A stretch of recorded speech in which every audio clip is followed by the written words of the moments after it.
Hey everybody, it's Audrey back again, and I have a fun family page to share with you today. I'm going to be using some products from Therm, some 3D foam adhesives, and some quilt interfacing blocks, which is fun. So we're focusing on family, and here's my page of my family. Now I got to tell you, when I was thinking about doing a page about family, I was thinking about a family tree. And I used to be a biology teacher, and in biology, when you make a family tree, you use squares for boys and circles for girls. So I wanted to use squares and circles on my page. So I'm showing you what I did here in Silhouette, which I used kind of to help design my page. I just started by randomly making some different size squares and circles, and I had a square in there that was my photo, and I just kind of placed them all over. I was thinking about cutting the squares out of the background, but then I thought that that design was a little bit too much, so I reduced the number of squares in the background, and I just kept a couple circles, but made all the squares and circles bigger. And there's my one photo. And this is the design I actually end up using, as you saw. And then I had this idea in mind with circles and squares, cutting out some big circles and big squares, and then filling each of those with smaller little bits of circles and squares. Here's another design I thought of using a whole background filled with circles and squares squares within circles and circles within squares, and that was just going to be a little too much for this particular photo, but that could still be a really fun page design if you maybe did a lot of white on white and maybe just filled in a couple of those shapes with some background pieces or something like that. So here's another one where kind of going with the same idea, just some squares in the background and some circles on top of the squares. I thought it might be fun to back the squares with a pattern paper and then pop different size circles off or some flare or something. So as you can see, I obviously only chose one of these designs, but if any of these designs interest you, please feel free to go ahead and use them for any of your pages. So I decided to go with this design.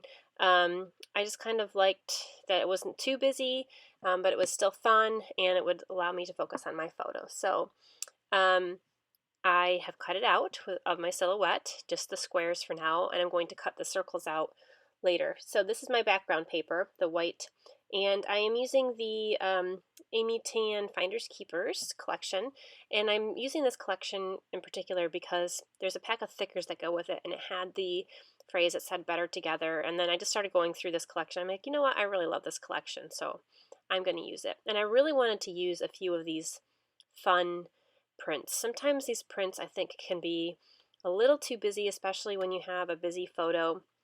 Like those lemons are super cute, but you can't use too much of it because it's just too lemony, I guess.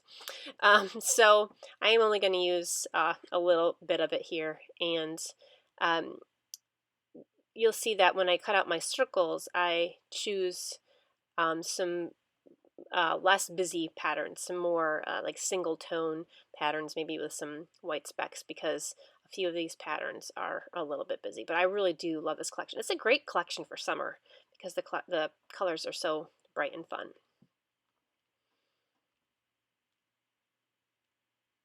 This was a kind of a family selfie that my brother there in the front took of all of us when we were having ice cream one time last summer. I think I just hit my tripod and my camera started to fall off my phone. So you can see I cut the circles out of some more solid colors there. Now I don't end up using that blue one because there was a little tiny bit of blue in some of the prints, but it just wasn't happening for me. So I decided to go with a different color. I thought that the aqua square that was to the left of the photo there needed some balancing out, so I threw a little piece of aqua. I made the circle aqua rather instead of the dark blue, and I liked that better. So the design is already kind of, there's a lot going on, and there's a lot going on my photo, so I'm not going to go too heavy on the embellishments. I'm going through, is this the Finders Keepers? I think this is the Finders Keepers. I went through both the Finders Keepers and her new line. What is, maybe it is Better Together. Maybe that's the one I'm thinking of, but this is the Finders Keepers line. I know that. Anyway, I think I go through both of these collections and go through the embellishments and all the different pieces. So here's the title I was thinking of, the title piece I was thinking of when I was starting this page out, Better Together. I just love that phrase because we are better together. The other funny thing about this is, this is how my brain works.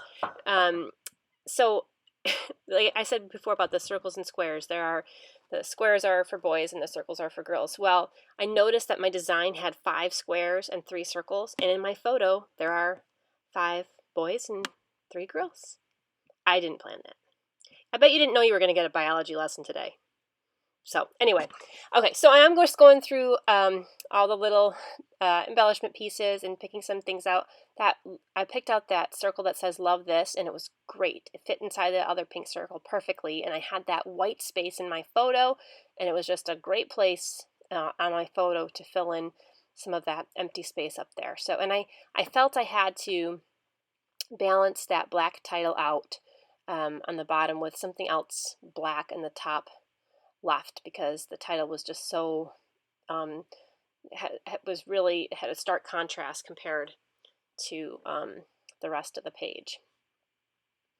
So this is something strange for me. I actually put my title down first. I think it's one of the first things I actually stick to the page permanently. I am going through the sticker book here just to see if there are any bits that I want to put. And I decided, I had that card that said family, and I decided to go with the little sticker that said family instead. I thought the card kind of took away from the background design a little bit. It was a little too big, but I love that card that says family. So these are a few of the 6x12 stickers from that, and they're not they're transparent stickers, which is, they're so pretty. So they're kind of like so you can see through them and you can overlap them and see what's underneath them a little bit, and I love that about them. And then I use some rub-ons too, and I'm going through these sticker sheets and these rub-on sheets, and I'm picking out all the little circles, so to kind of make that flow on my page from the top left corner down to the bottom right corner.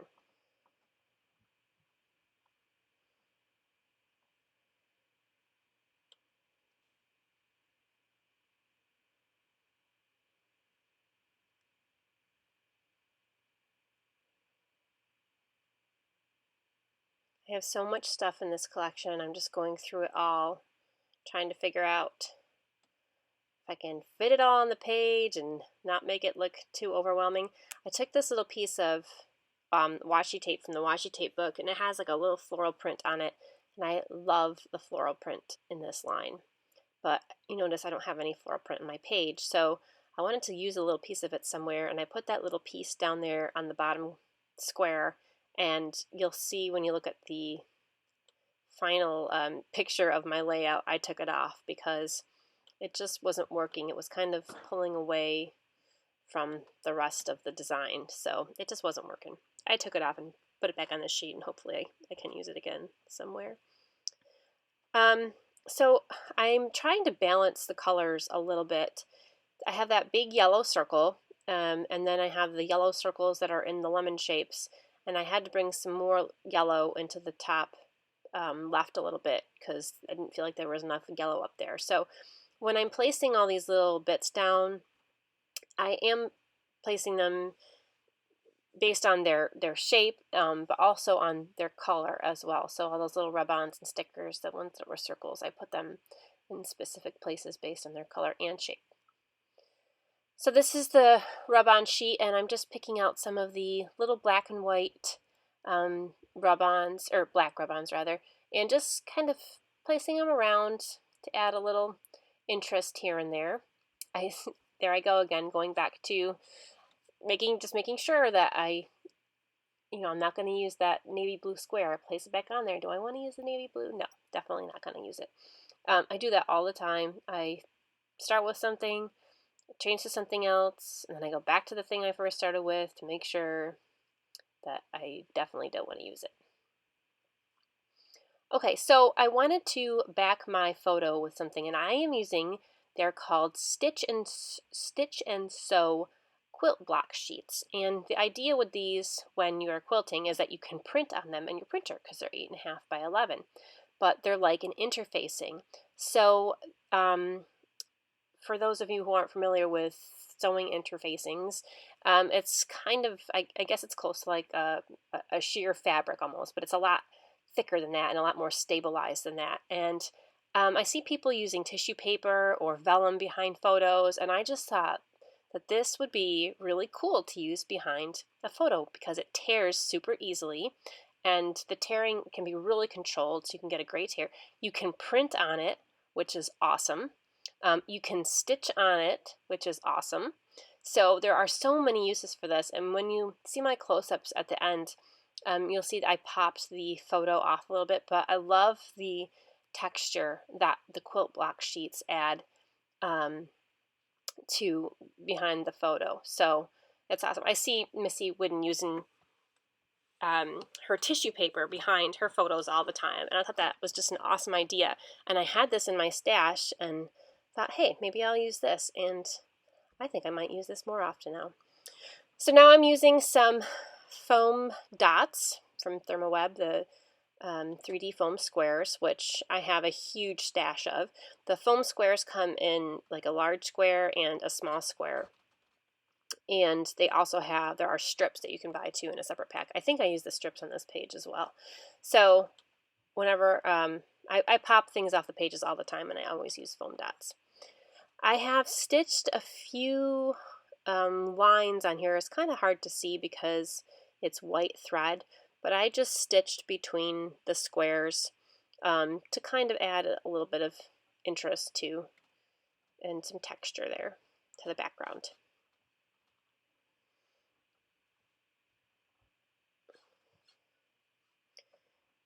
I didn't want to use the liquid glue on this. I usually always use liquid glue to glue things down.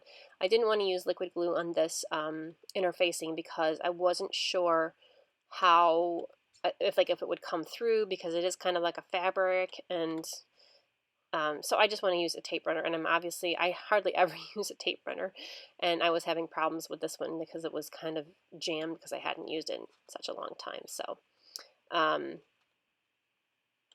yeah, so then I do go ahead and use some glue. I use the tape runner to adhere the layers together, and then glue to glue the photo to the layers. Yeah, that's what I did. And now I'm going to use pop dots, or the foam squares to, or the foam strips rather, to pop the photo off the page.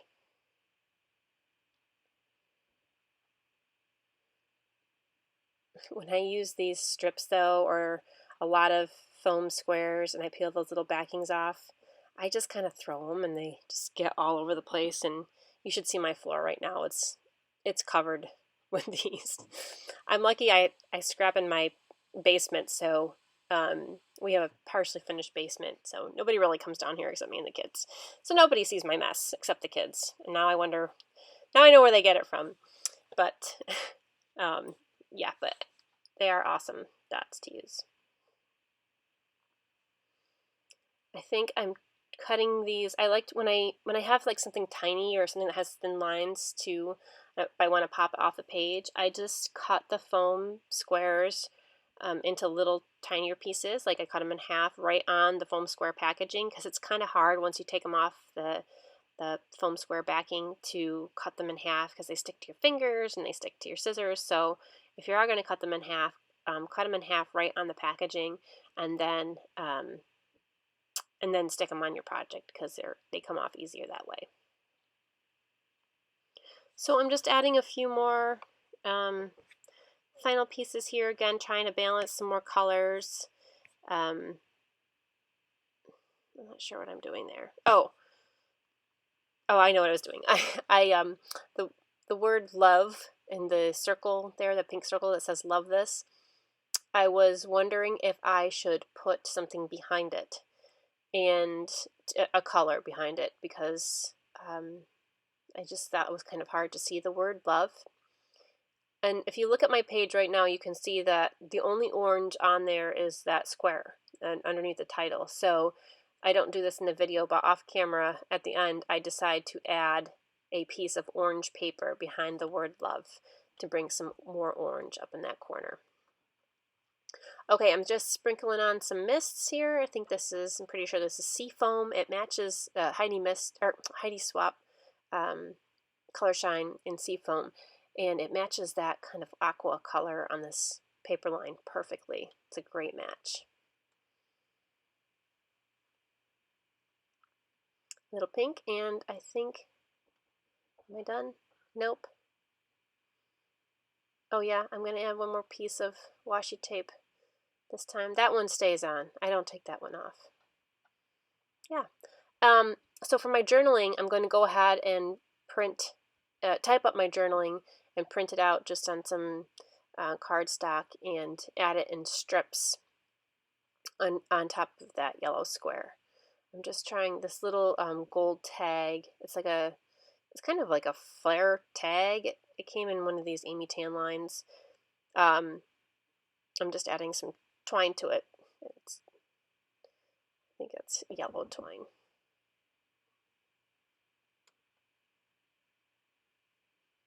I was looking for something to put the date on because I always like to stamp my dates and have a little date stamp somewhere, and I found a little yellow one that works perfect, and I'm going to stamp the date on it and add it to the top behind my photo there. So there's those sheets that you can see. They offer some great texture and dimension on your project, so you should try them out. Thanks so much for watching today. See you next time.